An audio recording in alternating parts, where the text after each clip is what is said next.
davening is over. You've not completed the davening. In fact, completed Hilchos Tefillah, at least according to this Kitzur, completed Hilchos Tefillah, which means that with Aleinu, this last stop, going back to Elam Hasiyah, you rise up from the Aleinu, Hasiyah to Tzida to B'niyah to Atzilus, and then afterwards, Tachna, Hashem Hasiyah, Yayin, Aleinu, you go back gradually to Elam Hasiyah, back to this low world. This low world, a person has to live too. That means the neshama has to live. Therefore, the greatest thing a person could do, the greatest thing possible, each Jew must see to do every day is when he finishes davening, bind, tie, connect tefillah with Torah. Immediately after davening, he should learn some Torah. Even for 1 minute, 5 minutes, 10 minutes, it's surely good. Or still more. At least that right after davening, the next thing should be the learning of Torah. But this is good only if it's excellent, only if it's akviyas, which means that it's not haphazard. It's done regularly every single day. Make it a rule that each day after you finish davening, you should learn Torah. If sometimes a person is very busy, he must run. He's got to leave a meeting, go to business or some emergency. At least he should read one line of Torah. Arizal says at least one halacha to tie in the davening with the learning. Then he go out and do what he has to do, and then later come back to finish learning. At least that little of Torah right after tefillah. That's the least. Of course, better still if there's much more. The best thing it says clearly is sit down and learn Torah for a minute or two or 10 or an hour. It's very good. Most important thing, the highest kedusha is the learning of Torah with the minyan. It's just as we find that davening with the minyan is so much higher than davening b'yachidus alone, so too you have a minyan combined group. I have a davening where the learning of Torah is done by Rabbi. It's group learning. That's worth a ratio more than learning by oneself, just as well as davening is worth more being esteemed. And as it says that every person who is a Yerei Shemayim, whoever has true feeling of spirit of religion, fear of Hashem, desire to do what's right, he should attach himself to a minyan like this. A minyan that has Torah and tefillah, a minyan that davens esteemed, a minyan that finishes off with Tikuney Zohar, and a dikkat of tapas dinim. Then learning so we can understand how we can say v'yemes Ashreinu v'atei chalkeinu. How happy we should be that we was there to become discussion to the Arizal. That discussion should be made. We should be zeichet to the Yala Be'ad Hashem v'yokum v'kein kotshei. Yala means those who go up the mount of Hashem, way up. You come to, what do you find at the top of the golden mountain? You find the Holy of Holies, the Sum of the Seven, the Tzadik. But Yaakov and Fem Kochai, how many can remain and stay there? It's very steep. Look, many fall, many casualties. They go way up there, they hold on for a while, and they drop. This happens, vast majority. Which means Lechet to the Yala and Yaakov and Fem Kochai. Dinim or Talmud Bavly. There are dinim about learning Torah. It's not just that you have to learn Torah to finish. The special dinim refer to mitzvahs Talmud Bavly. In the first place, this is a mitzvah which is a chiyuv for every single Jew. There's no such thing as a Jew who's exempt from this mitzvah. Every single Jew, whether he's the poorest person in the world, the richest person in the world, whether he is perfect health or whether he is sick, whether he is incapacitated, crippled, anything like that. He's mechuyev to learn Torah every day. Gisa b'yom v'layla, to learn every day, and actually to learn every day and night. There should always be some Torah studied day and night. And a person should set aside the time. The main thing is kviyas. So, kviyas means to establish a set time.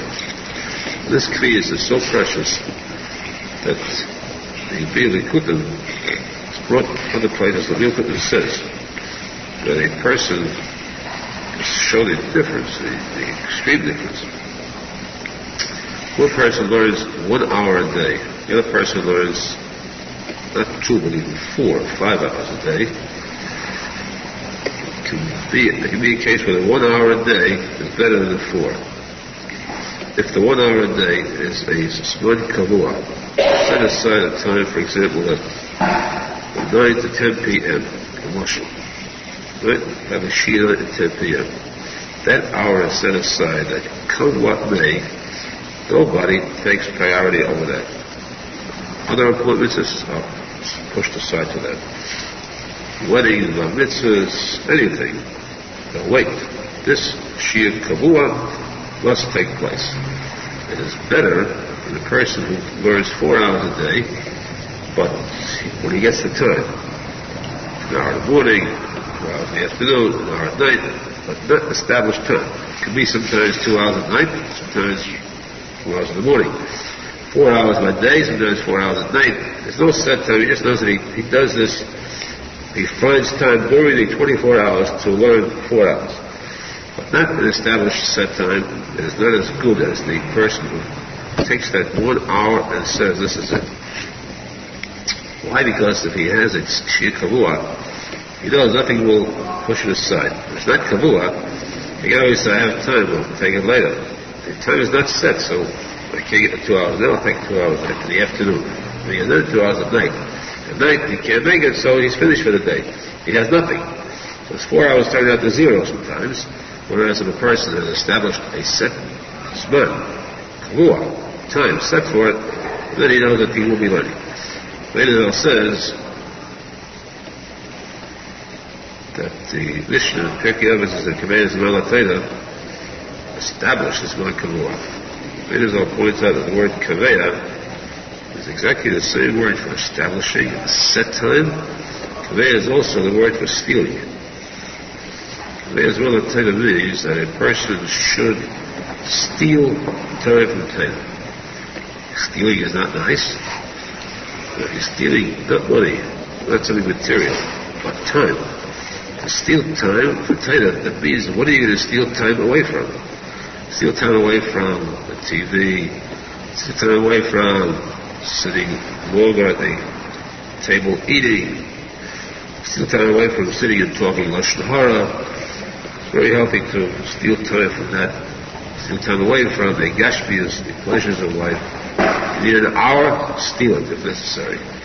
Get that hour and make it kavua. The kaveya is not kavua. Then a person knows that he has his learning has a value because he knows that he will always learn. The limit this is Menachem, it's not in the Galan, but you have the same kviyas zman, the kriyas shema. You cannot change the word kriyas shema. It's established. Kriyas shema must be said in the morning, exactly, in a certain time. Kriyas shema must be said at night. You can't switch those around. You can't say both in the morning and both at night. There's a set time for it. This Kriyas Shema is in the category of Yagisa V'Yem V'Lala. Because Kriyas Shema is a pasha taken from the Torah recognition. So a person should learn, like Kriyas Shema, there's a similarity, and even more than that, we see what's meant by establishing time for Torah. So know you how to say Kriyas Shema. So, this is also that a person should, you speak about a time, an hour for learning. This is also says that a person also is mechuyev. Arizal said a person is mechuyev to take an hour for his gladness every day. But this hour of his gladness should be considered not less than learning.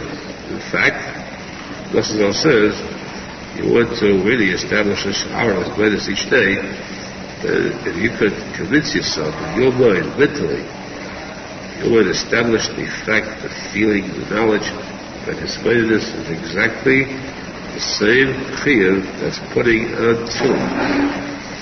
If you ever dream of missing putting on tefillin, his awareness is tefillin. You have a kiruv of putting on tefillin every day, that's his awareness. This too is that shor. The shor teva. This is the good hour of the day. Say Hashem again for yourself. This philosophy shor. She'ei shor. She'ei means to listen and turn to the tefillah of the Jews, which more than shor is listen and shor, that hour is better. So this is the chiyuv for kaviyas of Teda, kaviyas of Teda and tefillah, and we should be zecher to Nikayim this kaviyas. Of course, we're speaking about an hour. We don't need an hour, we need to say it most of the time during the day. A person should try to give more time to ruchnias and begashmias, majority. But there are people who have business, people that earn a living. That's the next topic with Teshuva on Sunday when we have the businessmen here. We're on the halachas of Talmud, Talmud Teda. This is a halacha that should have a lot of time spent on it, especially since the Mishnah says Talmud Teda Keneged Kulam. You take interesting to note that all the mitzvahs that we have are written in the Torah. So the study of the Torah is greater than all the mitzvahs that are in the Torah itself. Mitzvah, learning Torah itself, learning about the mitzvahs, is a bigger mitzvah than any of the mitzvahs that are in the Torah itself. Not only bigger than anyone, that's bigger than all of them combined. It's equal to, big as all of them combined. At the same time, paradoxically, if a person was confronted with the chance of doing one or two things, learning Torah or a different mitzvah, he would have to give up the study of Torah to do the mitzvah. That itself is a long pilpul. There's a lot of pilpul on it. We'll get to it in our schedule through Shas. We'll run to that with the Shem some century. Meanwhile, let's take one item that is discussed very much at length throughout especially throughout the Musa Swan. The Chassidus, besides of course, the Gemara and Shulchan. The mitzvah of studying Torah, we said, is for every person. A poor man, a rich man, a healthy person, a sick person. No one is exempt from the study of Torah. So if a person is poor, he has no excuse. You're poor, you have to beg, you're hungry. Study Torah still. If a person is not healthy, study Torah. It says, in fact, that a person has a headache, or any kind of an ache, the Torah itself is the best remedy. So medicine will cure any kind of an ache. It'll take his mind at least off his pain, his suffering, will give him peace of mind, and it will be a therapy for him.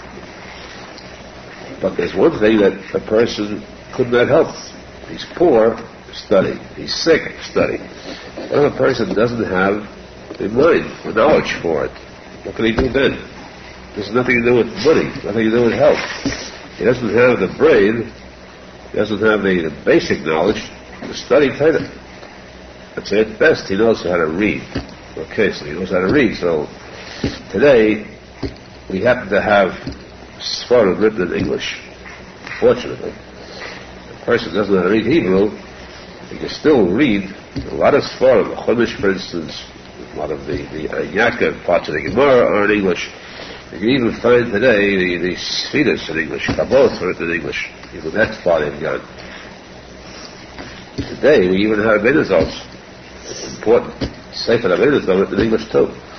So today already a person can have no excuse really in not studying Torah because he even has that language. But let's say a person is that ignorant he can't even learn English either.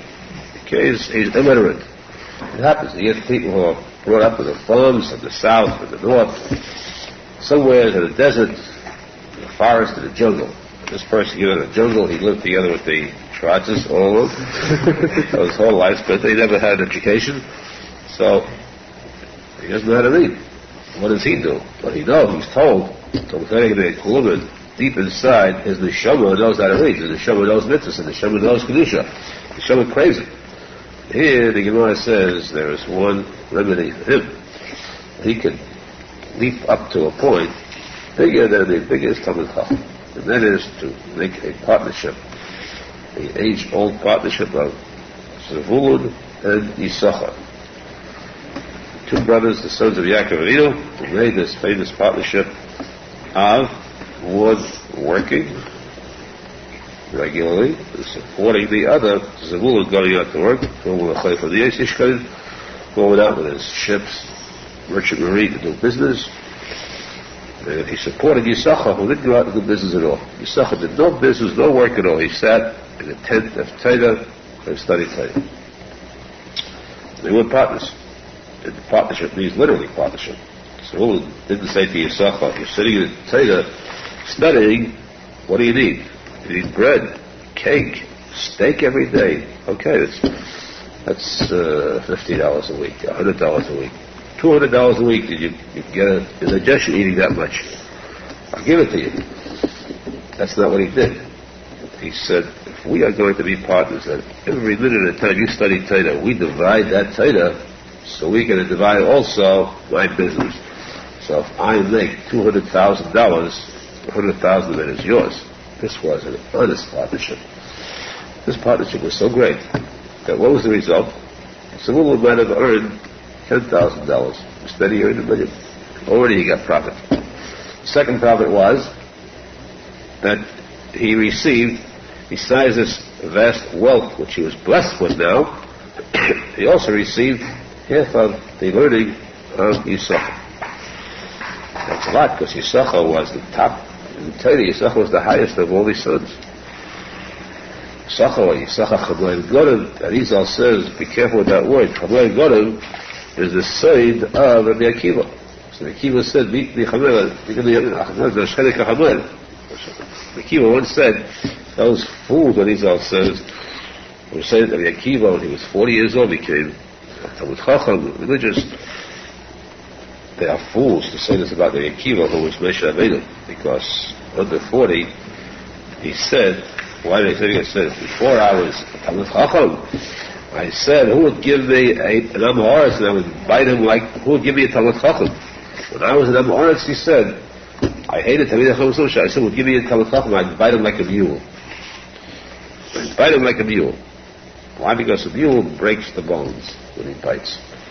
And this shows, it seems that the Akiva was not a Talmud Chacham. It's Chacham Aharon. Biting a Talmud Chacham like a mule. And the Akiva was so loud and so kind, so soft. He took care of the sheep, the cattle. He would bite a Talmud Chacham and like a mule yet break his bones. This, Arizal says, fools who take this about a tzadik emes. What then? So this is brought to Zohar Kodesh. These are briefs for this. Of course, Zohar Kodesh. Akiva said, which chamayel, like a mule, which you were talking about. Yisachar, it says, was a muslim who sat in the tent of Torah and studied, like a mule carries a load. He took upon himself the burden of Torah. Chamayel Gorim is the bones. And this is what the Akiva meant.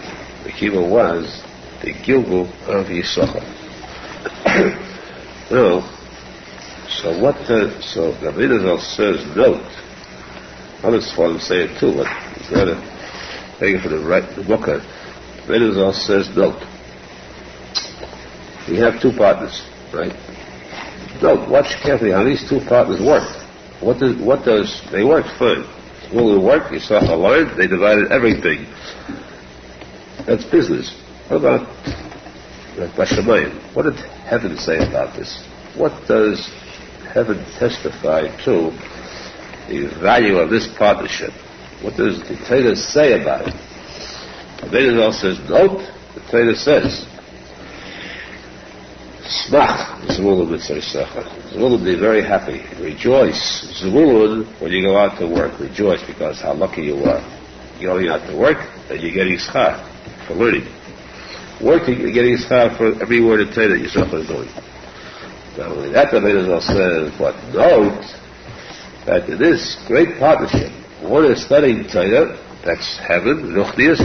One is doing gashmius, work on earth, gashmius. And what does the Torah say? The Torah says, who's higher? Zavulun. When the Torah gives a bracha, the bracha is given to the important one first.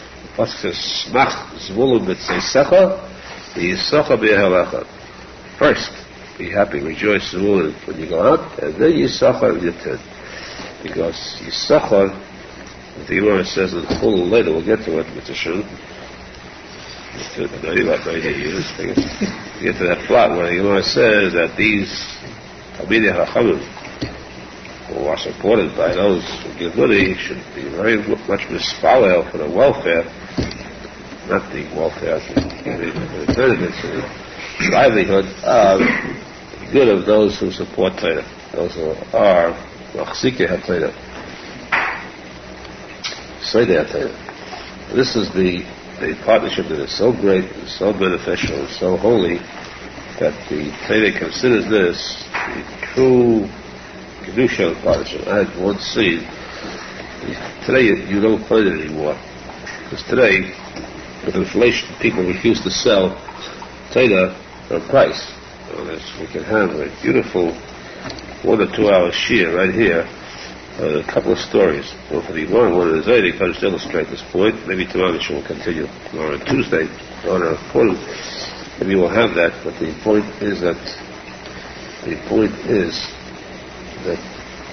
there is no one today cannot and would do it. Who's going to sell Torah? Who's going to take a pot to give up half of his Torah? Although what we do, you're not really giving up half. You're sharing it. That's a small consolation. The fact is that a person is selling Torah, selling part of it for support.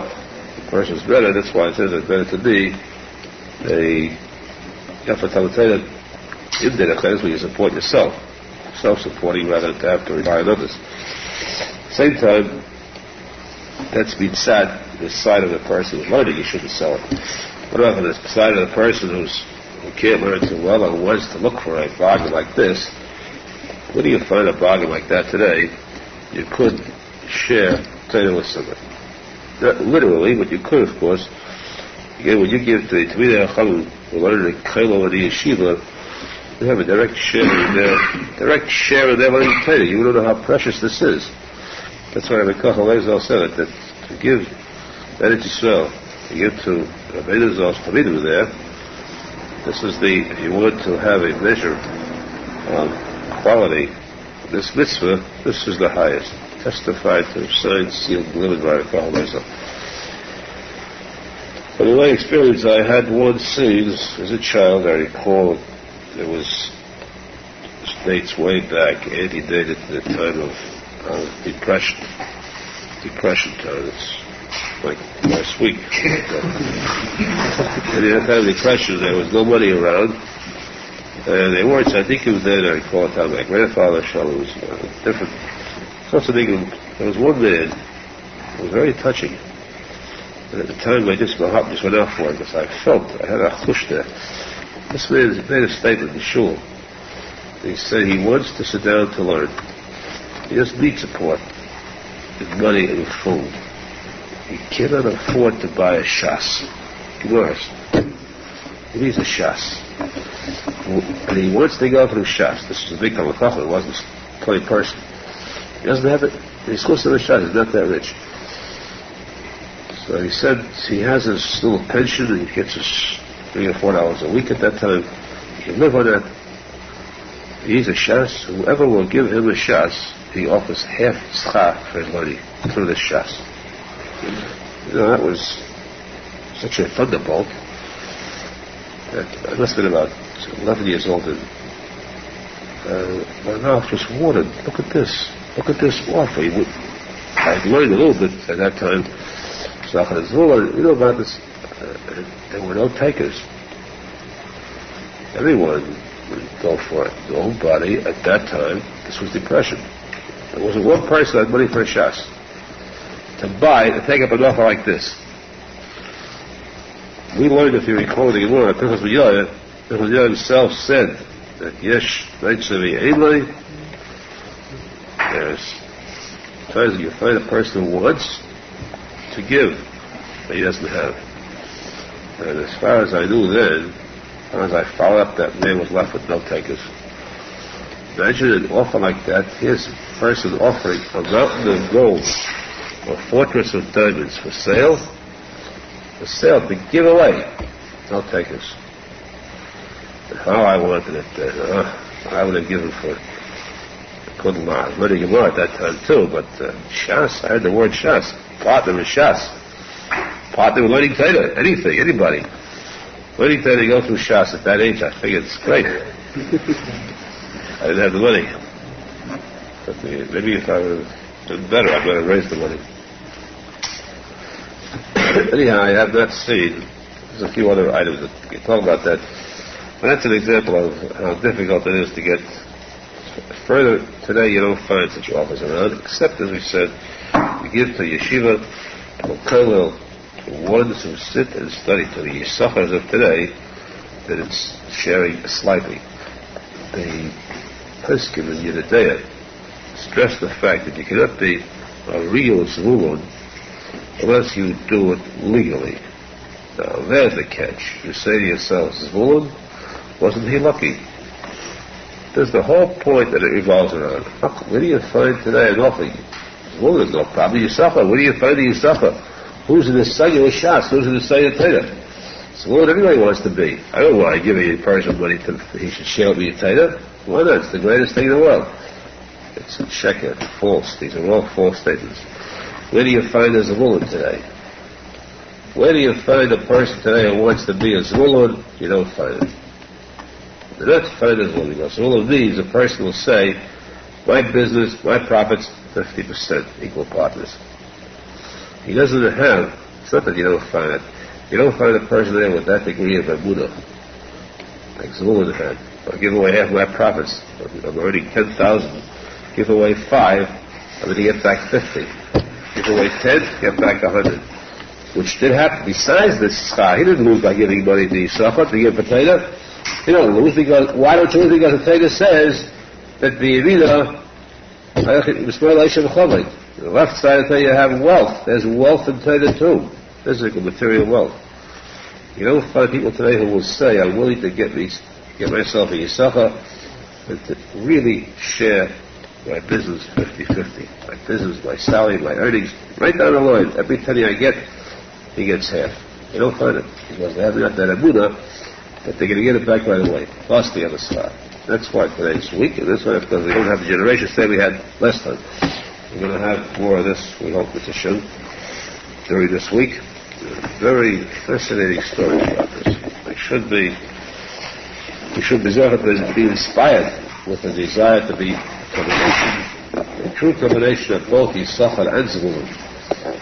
Yisachar to the Esik B'Torah and to have Derech too, and to the Chayvchei Torah. We should learn Torah and we should support Torah both.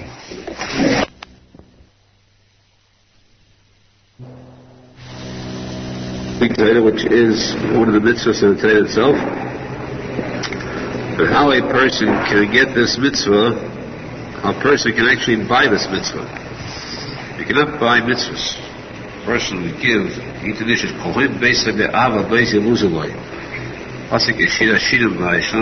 person would give all his treasures.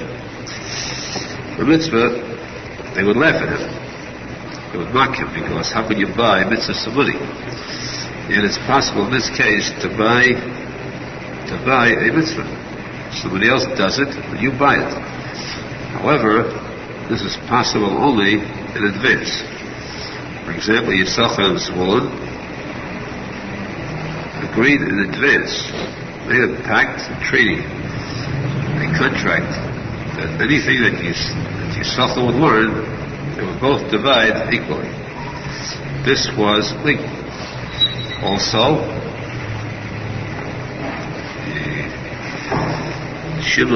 Rabbi Shimon, the brother of Rabbi Shimon, whose brother Azariah was in business, and helped Rabbi Shimon to learn Torah.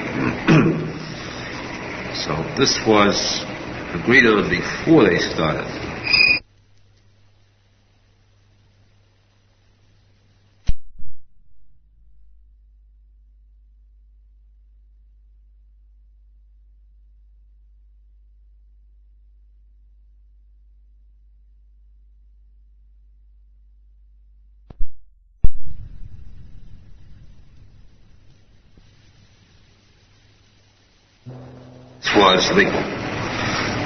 This was a case where they could actually make this type of a contract, agree that they're both partners in the learning and in the business.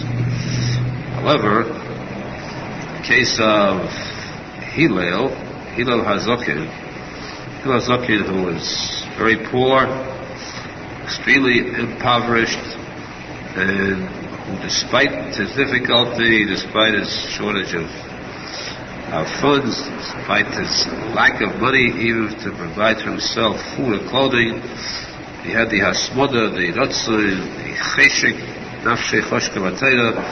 He went to learn Torah at all costs. The biggest Mesiras Nefesh. Shachna was one who wanted to buy Hillel's Torah.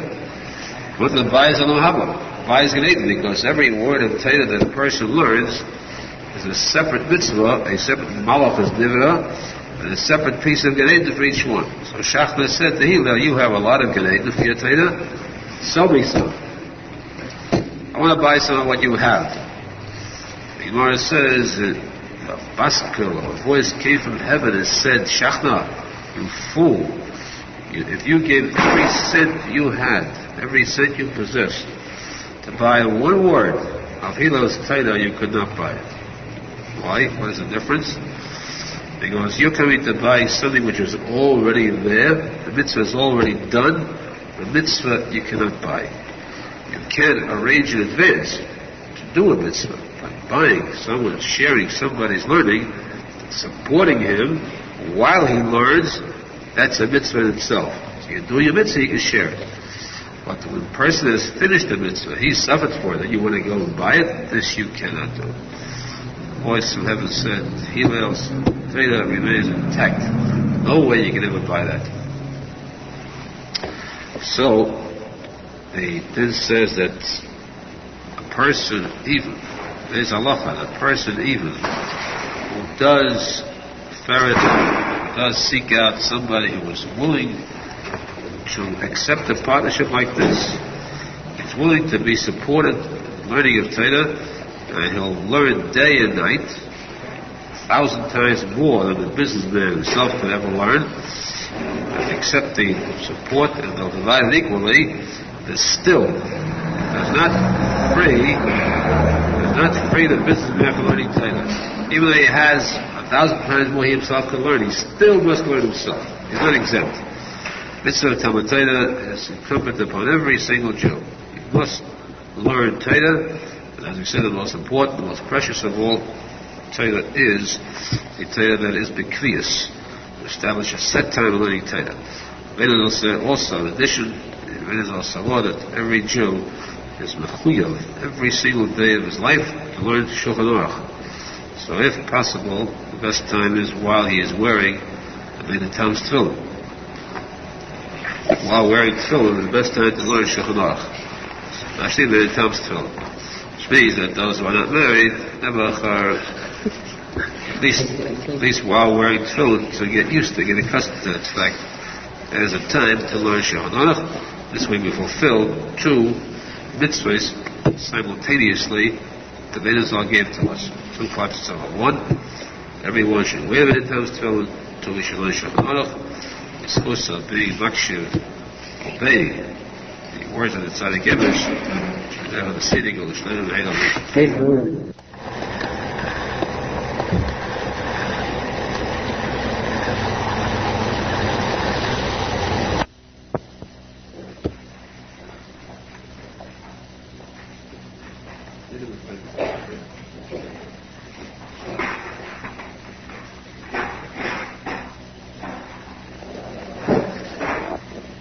The considered of Purim certain halachas which we did not take up on Shabbos because we were in a much more serious mood on Shabbos.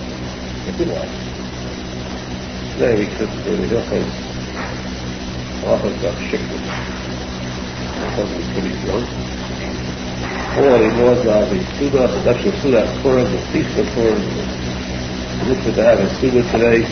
Suda is supposed to start before Shkia. It's supposed to last well into the night. Which means that Suda will start at 6 o'clock, at 6:15 at the very latest, 6:30 at the latest.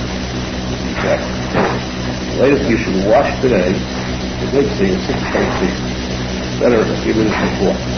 So the Suda should last at least till 8 o'clock. Very easy to drag it out. You eat a lot. And that requires persuasion to eat good stuff. That's part of the stuff. There's also two customs. One is the custom of, used to have a custom, it is not practiced today because the posek in Yerushalmi are very strongly opposed to it when they said this custom brought about a lot of harm. And that was that to make merry is people grabbing from each other, taking food away from another. In other words, in this sense, it's a bit of stealing. All in jest, all in fun, but stealing. And the Din said, originally it shall not say that stealing, in this case, because it was a small amount, therefore was missing, because the person was nothing. But those who got a little bit smarter decided to steal a little. It's a little bit higher, the worse the assignment. Steal the hundred likes to want it better. So it began to go out of proportion, and therefore the Hasidim said that this has got to stop. Let's put an end to it, therefore they said, let's put this custom aside. Let's put it away. So, the fact that this custom is mentioned in Shulchan, the fact that it is a halacha, living is a halacha, it was a halacha, it must be a very deep reason, very thoroughly, as is mentioned in the Arizal. Arizal says that this custom has its origin, same mocha, same origin, as that about becoming drunk. It's understood. It's very important that the person has fun, enjoys himself when he acts in a different manner than he does all year round. So, Arizal says the reason is that every person has certain parts, tikutzer. That means that a person has a neshama, and that neshama is divided into smaller parts, and those parts are still smaller parts, and those parts are the atoms. And split the atoms, and you'll have Eve and so on. Now, what happens after? Slowly. What happens after that is that these small parts each have their own belonging, their own possessions, things that belong to them. So that's why the Gemara says that avoid because the evidence says last plenty the plenty, that certain woman is living at this sin and cannot be changed because that is a part of his neshama. By his plenty the plenty, other plenty the plenty. That certain house belongs to this person. That certain field. You don't mean necessarily that certain field. That certain tree. That certain fruit. That blade of grass. That tiny blade of sand belongs to this person. So a small part of the Shema owns a tiny thing. And these nekutzos that belong to these neshamas must reach these neshamas. This is the secret of doing business. Selling. Known as Masa Umasana. Person goes to business, he buys and he sells. He can buy only that item which is necessary for his neshama. You have to reach his neshama for a period of time, more period of time, then it's transferred to the next neshama who now has to have that, needs that for its own ticket. So these items go on and on, even the daily, not just the, even the daily, that these is the inanimate or the silent, not just the Medaba and talking, not just the wife of the Medaba, but also the neighbors things that are silent truth. So, in this case, the Arizal says, that's why there are certain times where a person cannot get to the sutra quickly enough, or first, a person's grabs. He grabs somebody else's property a little bit, exchange, because they will get that which belongs to them. Then the sutra, their belongs will come to them in Shabbat. This will come to them automatically. So this was the reason why there existed this custom of being allowed to steal and hurt. This would seem stealing. But the Arizal says you were not really stealing, because you were taking something which was destined and which was part of your Neshama. No question about that. That's why I think it is not part of the Neshama. The Arizal says, Gemara says, is stealing. A person who is misfouled, doubles to a certain zivik, specifically, that's stealing, because your stealer can be so powerful, you can take away the zivik of somebody else through your stealer, that is stealing someone else's. Here, in this case, the act done lishma, done for the sake of the mitzvah, what God saw from heaven, each person got those sparks, to belong to himself. Made up and implemented his neshama. Now, as a result, since people turned away from doing the mitzvah lishma, and receiving the bracha of Hashem that he should get it when he took place, they started to really begin to steal. There was no kavod of mitzvah. They started to harm each other. They started to cause physical harm by getting into physical battle. Therefore, they placed getting the Shema said, this must come to an end. The big loss must come to an end. And all of these items will get to somebody else, get to it, that Hashem will take care of. Things are pretty good. Hashem will take care of it. The person has also, the person has possession, a very deep place there. The person owns a lot of money. He owns fields. He owns a great deal of wealth. And it's in different forms. And then this man has a number of children. And since those children are actually a part of him, the person's own ruach, his own spirit, is what gives birth to his offspring, small spirit. These spirits are part of him, and therefore, in ratio, so they're alike. In ratio, they are supposed to receive the belongings of the master spirit. This is a secret to show that when a person dies, he leaves an inheritance to his children.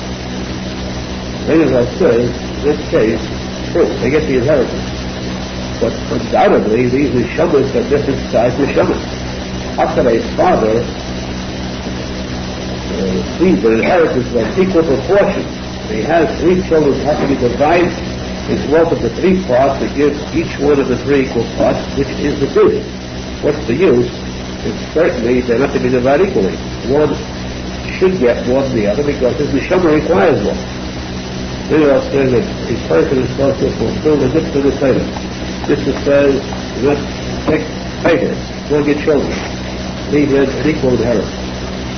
Each one will get a third if you have 3. And then Hashem is turned in heaven and work things out through direct matters where part of one will go to the other, two will even out exactly what the person needs. That's what the place can rely on today. And said that this thing is completely out of hand. They started to steal for the sake of sin, rather than for the sake of particulars. Stop that custom, Hashem will take care of you how to get these assistants one to the other. Well, these are edged, the same thing too, in the case of getting drunk. Why should a person get drunk? He should not know the difference between what's his name, and what else modified. The difference between cursed and homeless, what is modified, he should know the difference. That's when he has fulfilled the mitzvah. So what does that mean?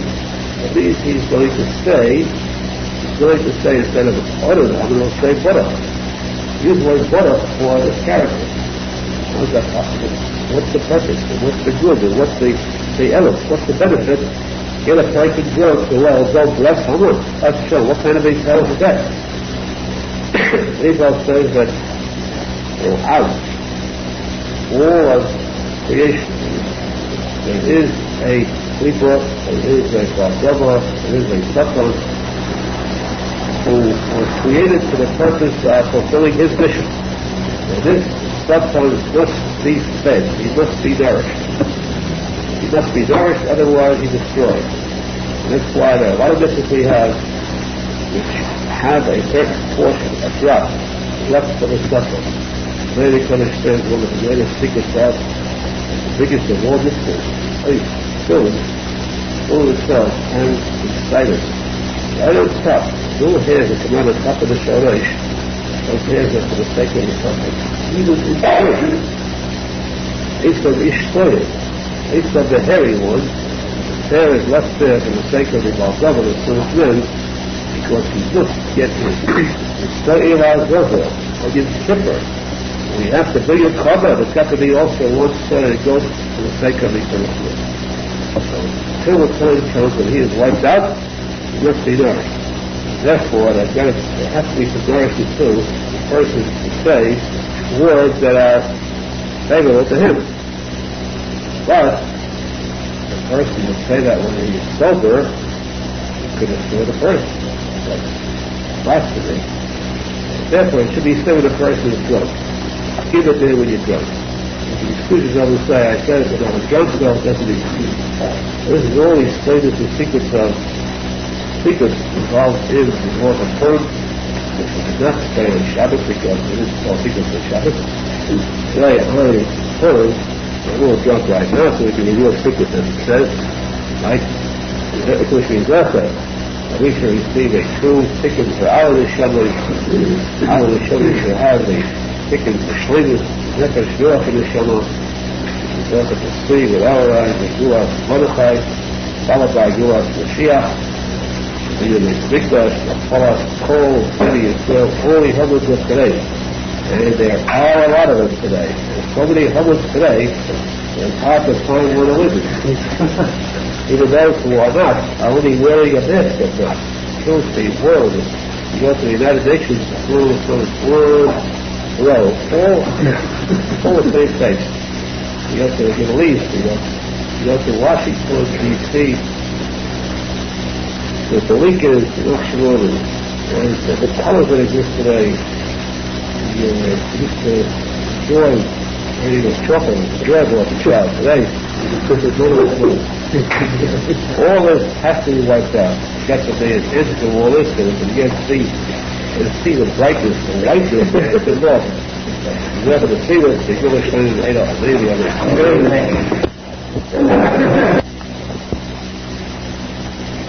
we used to learn Torah is an unlimited time.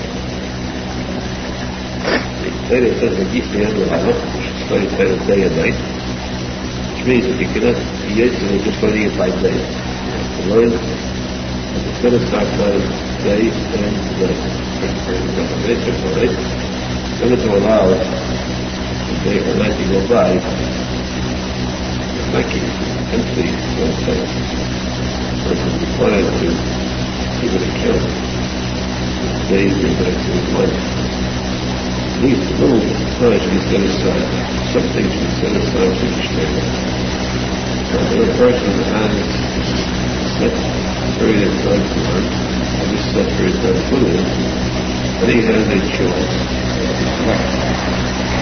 which either they can learn during their life, or the question is, having a choice, like, for example, when it's provided that I punish Navi, Shnei, Torah, what's the secret of the religious Chassidut, the Kabbalah, a lot of stories to learn. The person should be able to go through all these books. The person finish all the 1 year, every year finish all the books. Not like a hospital class. So we're going to get a reading.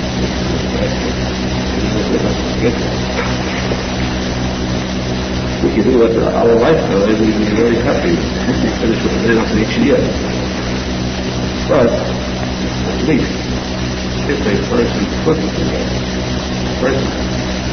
could learn only a limited amount each day, he might go make a spin each one, which one is all those part of the book.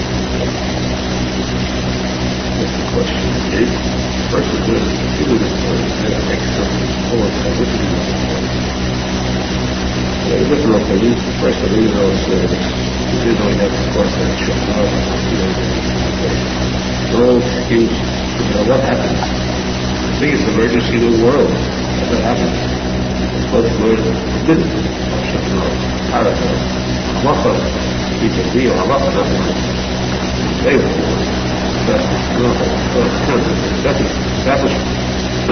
that's efficient. This is what we said in the show. First, you should learn those Halacha that are most usual, ones that daily, you should know, be the first man to know. How many days you know to know? Where should you know? Second to that is the testimony by others. Story from Iran, and it's simply this. They are the strongest weapons teaching Allah on the use of her. The greatest thing is the person who has established Shia every day for everything. That's what the more person learns, that's how you have to learn. But the question is, what's one of the good is that which one is the life, we want to make on the path of making something that's going. If I have a choice, learn really tomorrow or Shulchan. It's simply wisdom. Go to the business, which is safe and silent. I only 1 and 3 and no more. Don't tell me I have luck of my own. Find time, make time, Don't give me that story. This is my question, answer straight. Give me a straight answer? Yes. Straight answer, word, independence. And look at this part of human, religious, that's all. Should I say? Oh, I got you. The other study is on Shulchan. You say to me, what? Don't say this. If you want to say this, you see, you don't learn if you have Torah on the other side. That will teach you how to find time. Next time, words are so hot, so inspiring, that they'll show you that you think you don't have any time. What do you think? You'll see this necessity of the Neshama starting and crying out to say, let the body wait. Give me the Neshama. Be a small child crying and you're going to another child. That was stopping. A Jew was stopping from crying a drop of water. Give a drop of water to the baby. Listen to the Neshama. Silent tears. Give me some water from the potato. That's what it is. It's not even that. It's not going to help the Neshama at all. So this is not for me. That's because I love me. Carry me. Give me my water, but I need water of potato. This is what he is. Reaching this study and say that I'm sure that this is the best thing is that many folks of this is learn better the Shmuel. With the learning, for the reason. People have we continue the dinner of study of Torah, which we said is a chiyuv. It's a requirement for every single Jew, every single day and night. No one is exempt. There are certain mitzvahs which are limited to time. Mitzvah which is done only at a certain time, not at a different time. For example, mitzvah of tefillin is done only by day, not at night. You must remove them before nightfall. Tzitzis also, which is done only on certain holidays. The mitzvah of Talmud Torah is unlimited in its time and scope. It's a constant, perpetual mitzvah that is chal, required by every single Jew. Now, in addition to the mitzvah of studying Torah, there's also a mitzvah of studying Torah from a sefer. Although we have known as Torah Shemiksav and Torah Shemal Peh, the written Torah, the oral Torah, Nowadays, everything is written down because our minds are not strong enough to memorize the Torah Shabbat. We have these Sforim written down. Therefore, a person should see to it to learn from a Sefer. A Sefer which has the words of Torah in it must be deeply respected. The edits for a Sefer shows that the person feels the holiness of the Torah itself. And as a mushal, as an example, stated many times that if a person has, to show the difference in respect, a person has a diamond that's worth $5,000, diamond ring. He's about to present it to his kalat, his bride, about to give it to her. Puts it out of hand, as he puts it there, he's got butterfingers, he's very nervous, and he drops it. He sort of killed the whole moment, sentimental moment. What does he do? He rushes, he picks up the ring, and he goes back to giving it to her, puts it back in his pocket. He figures this shows a sign he's going to change his mind. Is the value of the ring inherent in the ring itself, or is it in the giving? I'm getting to the point. In other words, I'm getting to the point. Just let me finish the point. He picked up a ring that's worth $5,000. What does he do with it? He does whatever he does with it, but that's it. But you take a sefer, a sefer which costs 50 cents, which costs $1. If he holds this in his hand and it drops to the floor, he picks it up, but that's not enough. He first kisses it, and then he puts it down. He will not kiss a diamond ring. If he drops a $100 bill, he won't kiss the $100 bill. This has kedusha. This is holy. This shows the respect for something that is holy. This shows the kedusha of a sefer Torah. By the same token, too, the Din says that another point of respect, a very important one, is that if you are learning in a sefer, and the sefer is open in a certain spot, and somebody calls you out of the room, or a telephone call, or anything, you've got to leave. Walk out of the room. You're not allowed to leave the sefer with the pages open. Never walk out and leave a sefer open, no matter which sefer it is.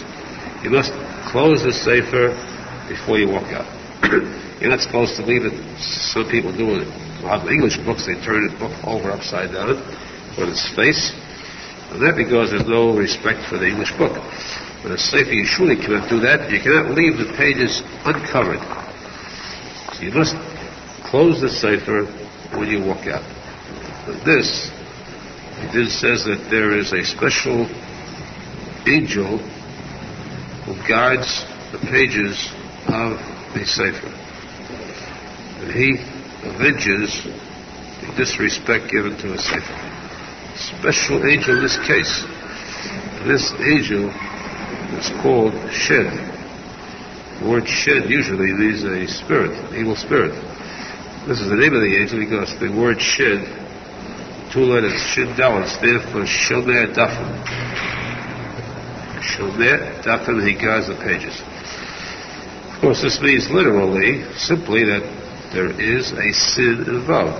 Punishment for showing disrespect to the sefer. And that's why a person should always be careful to close it, in addition to the fact that the more important punishment is.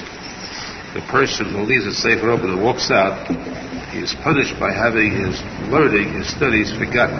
I did that the other day. Huh? I did that the other day. Will I be punished? No, we're learning now about how to correct things. We have to learn so we should know what not to do henceforth. No, but you said I was going to be punished. I said that we learn, what reason we're learning now is not about punishment, we're learning about what not to do. Repentance means anything a person did, if he does not repeat it again, then he's forgiven. So, therefore, the person must be careful. If he does it knowingly, then he's punished. If it was unknowingly, then actually he is not. But he could correct it by not repeating the offense. So, above all these laws we have the power of tshuva, repentance for a person who can correct anything he has done. There's no sin that cannot be corrected. Simply by resolving not to repeat that again. In addition, the respect for the Torah is by showing a difference, and for the sake of remembering. The The Gemara says if a person wants to learn, to remember what he learned, then when he reads, the verse said he should move his lips. He should speak the word